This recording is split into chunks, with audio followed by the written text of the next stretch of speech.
Well, welcome everybody for today's conversation.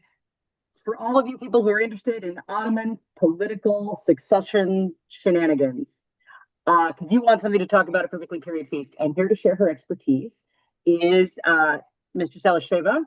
And Sarah, the Yeah, floor is yours.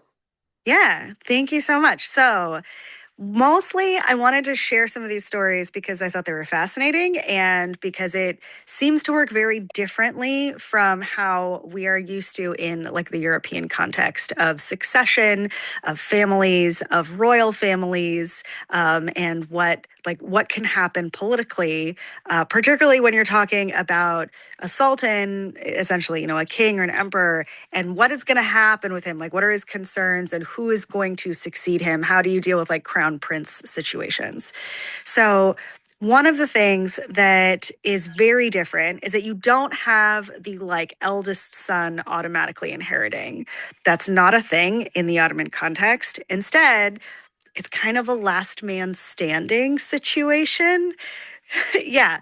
So it is typically the last prince left around is the one who's going to succeed his father. Now, this can lead to lots of fratricide. But there's also lots of instances where, maybe you have a particularly conquest heavy prince like Suleiman's father, Selim the First, who actually overthrew his own father in order to become sultan. Um, and you also have sultans who then will decide that maybe some of their sons should not be sultan for sure. They are not favored and they, are determined to be treasonous or planning or plotting treason. And so they are executed in advance. And Selim the First actually did this to Suleiman's half brothers. So all of Suleiman's brothers were killed either through fratricide shenanigans, like between princes, or his father actually executed a number of his brothers. Yeah. So like this is an intense situation here with the royal family. Suleiman was groomed to be sultan. He was very much his father's favorite, and his father made sure that he was going to be sultan. Um, Now, no, I said half brothers. So this is another thing to maybe like highlight and kind of gets into the harem situation of the Ottomans, the Ottoman like royals specifically. So and this is like part of the story of Roxelana, as she was known in Europe, Hurrem, as she was known in the Ottoman Empire, but Suleiman's wife, and she is Suleiman's wife during this period of time that we're holding PPF. She like kind of broke the mold of what had been normal for this era of the Ottoman Empire. So previously, the like normal thing that would happen is you have like a harem of women, you have concubines available, and the sultan or potential future sultan, because this is starting, basically as soon as a young man is reaching sexual maturity, he is like starting the process of making heirs through via concubines, right? So I think Suleiman's first son, he like took his first concubine like late teens, and I think his first son was born when he was like 19 or something like that. Anyway, yeah, they started him young. um but the idea is like he would take a concubine, right, and be with her until she bore a male son, like until she bore a male child. And at that point, he is no longer sleeping with her. She is no longer, yeah, she's no longer his concubine. She is now the mother of a prince. And her entire world and purpose now shifts into this like essentially mother of the king kind of, mother of the prince role, where her job is to mentor, educate, advocate for her son, for him to become sultan, for him to be a good ruler, to know how to rule, how to govern. And the young princes were like, as part of their education, they were sent out to a province to rule and govern in that province, to like get experience ruling, far before they would need to, like far before they would, potentially become sultan. They were sent out to govern. So they were part of like the government bureaucracy already. And their mom would go with them. So they would be assigned to some province and she would go with them and she would be there. She would kind of be like the right hand man, right hand mom to help teach, to help manage things, and like to play the political game and to do all the advocacy because she also doesn't want her son to die, doesn't want anything terrible to happen.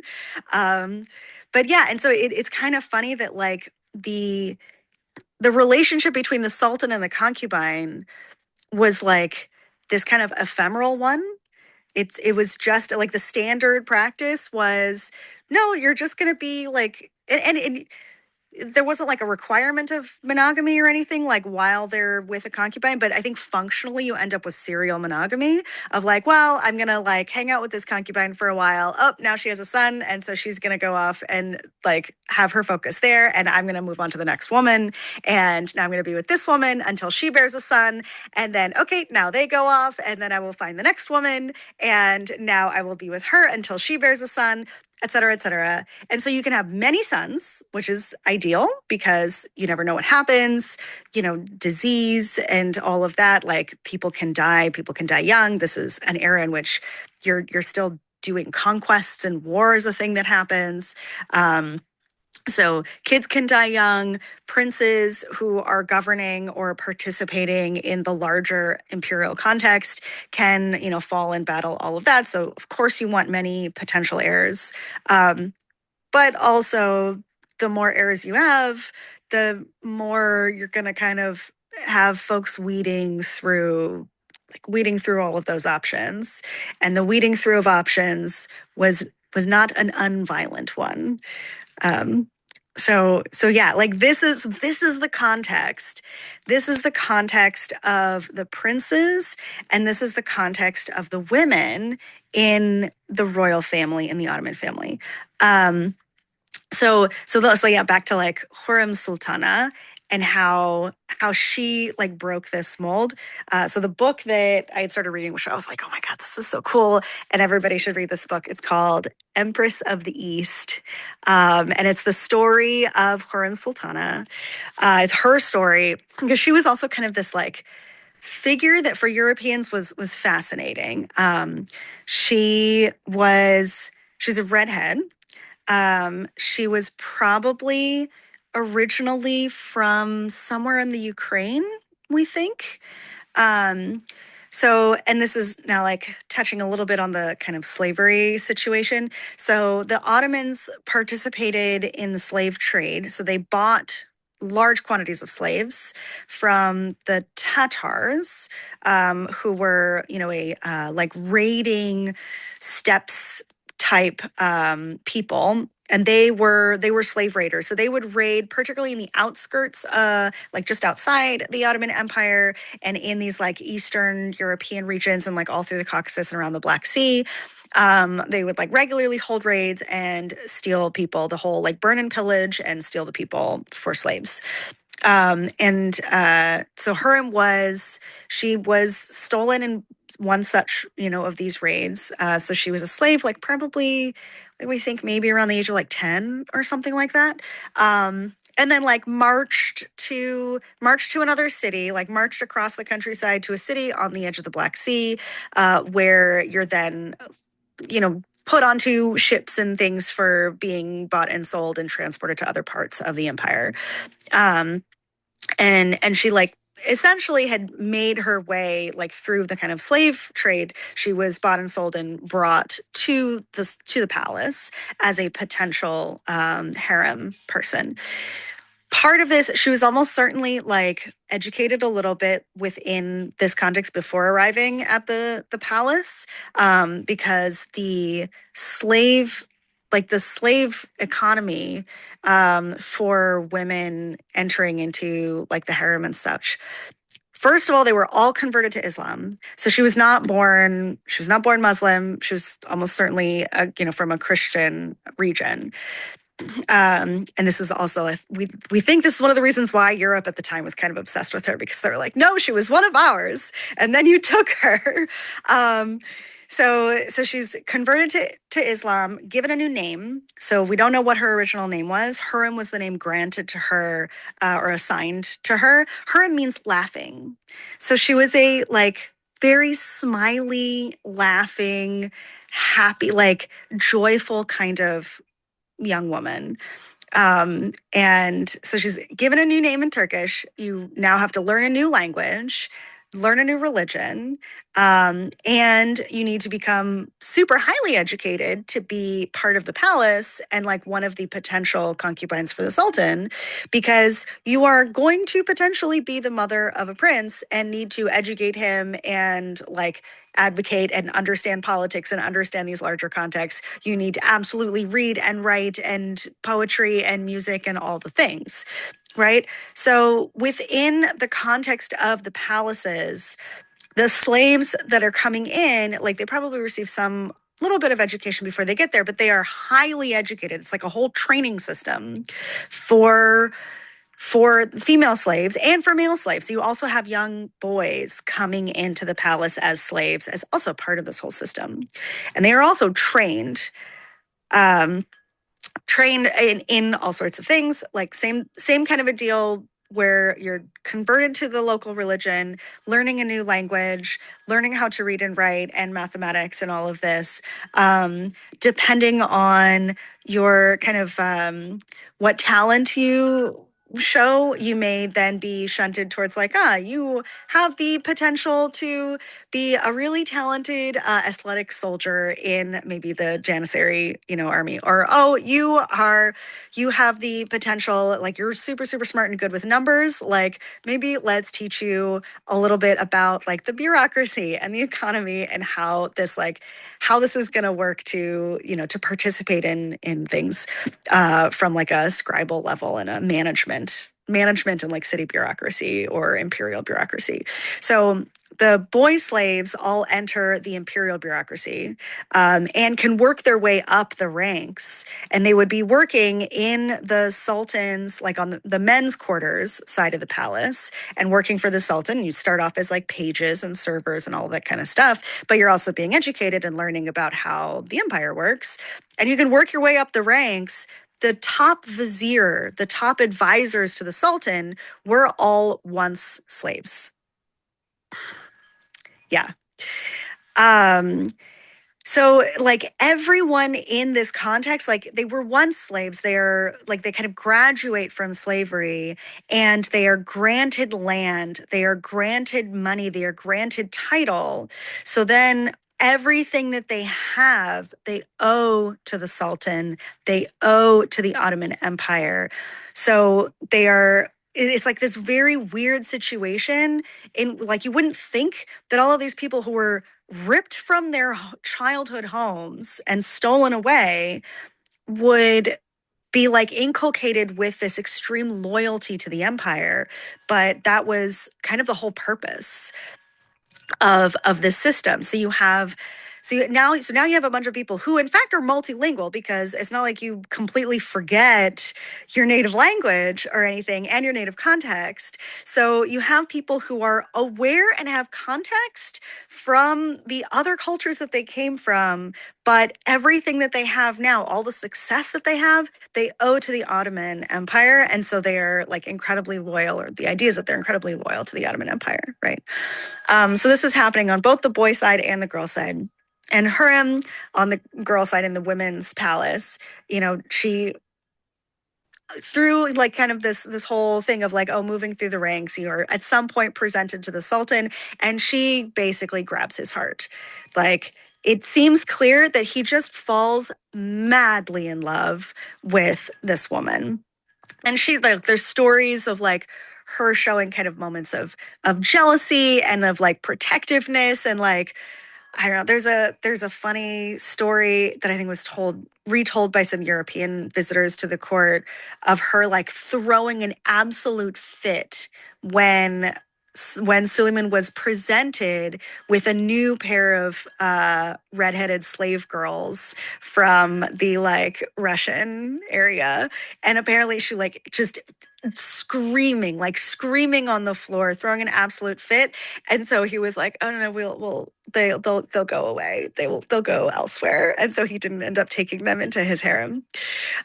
Um, but yeah, so like one of the things that was happening here is like this whole, you have this tradition of, oh, the sultan's gonna, be with you until you have a son, and then he's supposed to move on, right? But he didn't move on from Hurrem.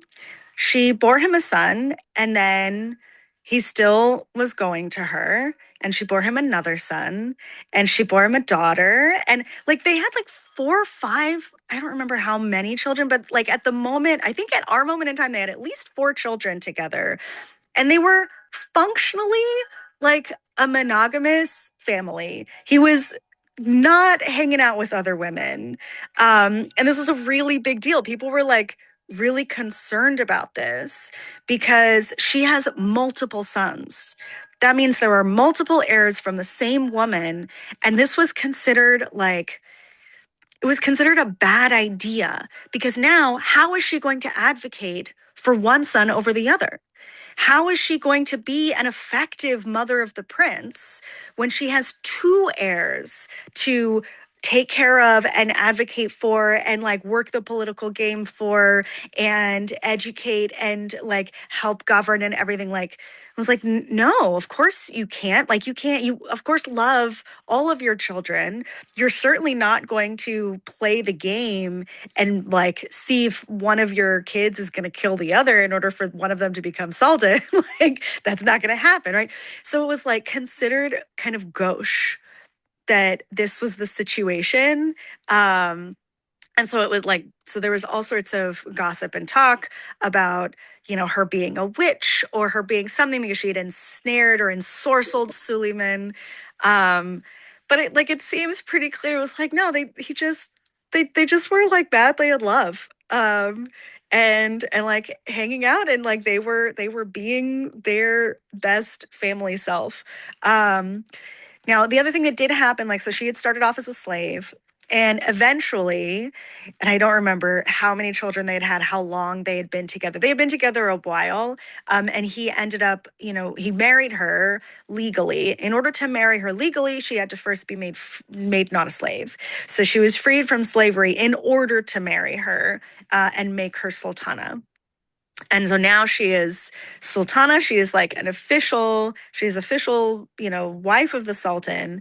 And she also, like, she participated in the larger political game across Europe. She was like pen pal letter writing buddies with every queen on the continent. So again, when we're talking about like powerful, educated women, that's the context that we're talking about here. And also even during the period in which you're officially a slave, like the concubines that were favored by the sultan, and the like once they became kind of mother of the prince status, they were all given salaries. They're all given, so like, yeah, our concept, and I think we're gonna have, I think we've scheduled some time to like talk a little bit more about slavery and kind of like some of the interesting nuances of the slave trade and the slave economy in the Ottoman Empire, because it's kind of fascinating. But like they had money. She had money that she was expected to do things with. So they would create foundations. So they would found like hospitals and schools and mosques and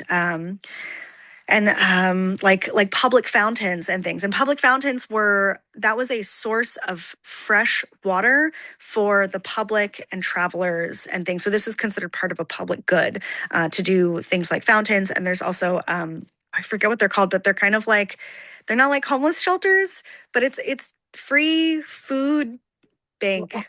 Basically. Yeah, well, it's like, no, it was like specifically around food. So it was like there was a place that you could go. So if you were poor, if you were down on your luck and you didn't have a lot to eat, there was a place you could go to get free food every day.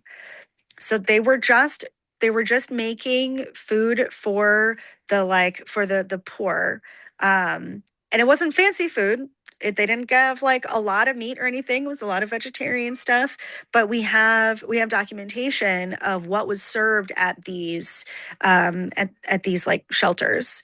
Um, and places, and it was considered like, yeah, this is part of the public good. This is something that a wealthy person is going to donate the money in order to create a place like this and maintain it going forward. So the culture of charitable giving was very, very strong. It's a strong part of the religious context, and it was part of the expectation. So all of the women, all of the royal women would do these kinds of things. So they were all like engaged in public life in this way and giving back to the community and kind of creating these charitable foundations. Um, the like thinking a little bit more even about the daughters. So it's like you have the royal families, you have the royal sons who are going to become sultan and going to learn how to rule, and they're going to be sent around the empire, and they're going to figure out, like, they're going to work the political game. They're going to go to battle. They're going to learn how to lead battles and conquests and things. um, and the daughters they weren't given in marriage to other foreign um, parties. So like that was kind of a thing. We're used to that in the European context of like all of the royal people like intermarrying among each other. So you have like, the, princess of Aragon is going to marry the king of England, right? This kind of thing. Um, the Ottomans didn't do that. They used to do that, but then it evidently like created some things where it's like, well, where does someone's loyalty lie? Does it lie with their husband, who's a foreign nation, or does it lie with us? And so instead, what they had started doing already by this point for I think a couple generations is that the princesses, the daughters of the sultan, would be married to a vizier or another advisor or official within the system. So like a favored or up and coming advisor or vizier could be matched with the one of the sultan's daughters or one of the princesses. And so there's lots of stories. There's lots of stories of like when a vizier or somebody is like kind of in the doghouse or in trouble because somebody is accusing him of treason, and his wife, the sultan's daughter, is like going to her father and begging for her husband's life, trying to say like, please don't kill my husband, I promise he's not treasonous. So you have lots of stories like this also happening in this kind of context and within this era. So yeah, it's a dangerous place. Like it's a dangerous milieu to be in the royal context and kind of like that high up in the bureaucracy and the ranks of the empire. You could have amazing riches, but you could also be beheaded for treason, very, very quickly, depending on how well you did or did not play the political game. Um, so yeah, so this is the context, this is the family context that we're in here. And these are like part of the expectations. I think one of the other like stories of one of Suleiman's son, his oldest son, who is maybe not like there's a question as to whether or not he would be like the favorite son. I think there was a younger son, like a younger half brother who was clearly favored to inherit, but then he ended up dying young, and so then there's a question of like, well, Mustafa is the older one, and he was a son by the previous concubine of Suleiman's, not Hurrem. Hurrem obviously is going to favor her own sons over Mustafa. This is like fully expected and normal. But Mustafa he was very, very good in with the Janissaries. So he was favored by the Janissaries, which are the army corps. Um, and in a similar way in which we still have this, like you will see this in nations on occasion where somebody gets in really good with the army and the military, and then the people currently in power get very nervous because if you are, when you get the military on your side, that is when you are like more likely to be successful in a coup, right? So, so Suleiman's son Mustafa was very well favored by the Janissaries, and through a number of like things and stories and rumors and what have you, was accused of being treasonous to his father, and Suleiman did have him executed. Um, so yeah, his eldest son, what he executed him for treason. And this is like, it's a question. It's like we don't actually know if he was planning on overthrowing Suleiman or if he wasn't. Like we don't know if this was pure rumor. European diplomats at the time were talking all kinds of shit, and so like they do, and so they were specifically talking all kinds of shit about Roxolana, about Hurrem. So there was like stories of her having arranged for Mustafa to be found treasonous because she's looking out for her kids and this and that and the other. Her and Mustafa's mom, who I think was named Mahadevra, did not get along. Also completely understandable. Completely normal. Um, but yeah, so the Europeans definitely were talking trash about Hurrem, like maybe being implicated in this, as well as one of the Sultan's pashas. So one of his viziers was found treasonous and beheaded and executed, and so like that was also part of the thing. Um, but yeah, it's like this whole thing of the relationship between the Sultan, his kids, the viziers or pashas who, maybe they're advisors, maybe they're military leaders, like there's all sorts of positions that you need throughout the empire. So when we say like a vizier or a pasha, it could be any of these roles and functions. Yeah, and the women who were in Herm's case, like wife and mother to children and queen. But also you have women like Mahadevra, who is the like mother of the prince. And like she was just like taking care of her kid and looking out and trying to trying to arrange for him to ascend to the throne. So yeah, fascinating stuff and very different from the European context. Very cool. And so this plays into our feast because our host is one of Suleiman's sons. Is Yeah. that So the right? idea, we're kind of like, we're stretching history a little bit, because we're not necessarily saying that our host is Mustafa and his mom, Mahadevra. We're not saying that they're those specific people. We're saying that, like, well, there is another concubine from before Horem and another son from before, like, their current kind of family situation.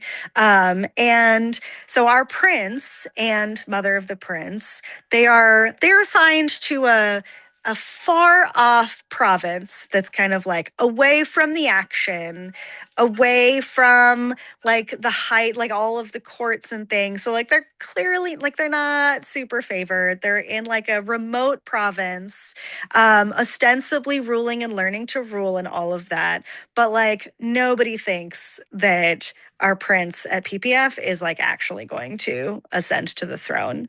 Um, so like now what he does and whether he needs to keep an eye out for some assassins, which happened, whether he needs to keep an eye out for like whether people are gonna try and get him like framed for treason so that Suleiman beheads, like executes him or anything. Like these are things that our prince and his mom do need to worry about and kind of think about and make plans for, and like how are they going to navigate their situation there, and how are they going to navigate success? Like what do they want to do? Do they want to just be forever in these remote provinces and kind of like try and fade away from public awareness or from the sultan's awareness?